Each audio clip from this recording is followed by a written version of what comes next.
You know what? Some of us are toddlers when it comes to God correcting us.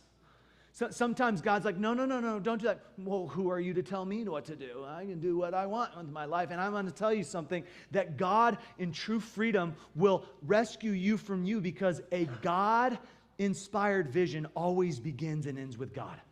And so if it starts with you, you're the sinner. You're the source of your worship. But when it starts with God, many people bow to the idol of sports, and bow to the idol of family, and bow to the idol of finances, and bow to the idol of many other things. And I will tell you that you worship at that idol, and it's a poor master. It's a horrible, you're a horrible servant to those things. But when you put Jesus in the center, listen, those good things are good. They're just not good to be in the center. And so we have to place God at the center. We cannot allow our self-righteousness to result in the refusal to be corrected.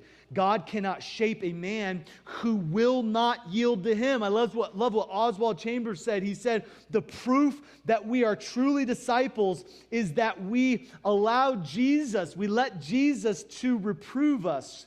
His correction is not condemnation. It's the revelation that He wants us to what He wants us to be. He wants you to grow. He wants you to change. He doesn't want you to stay where you are. And thankful that we're not where we once were, but we're not where we need to be. And so God's calling us through His vision to a greater place. Now, how do we see that? How do we go there? Well, number 2, I want you to see a faith-filled vision is clarified through action. It's clarified through action. So you say, well, I want to get the clarity, and then I'll take the step of faith. That's not how this works.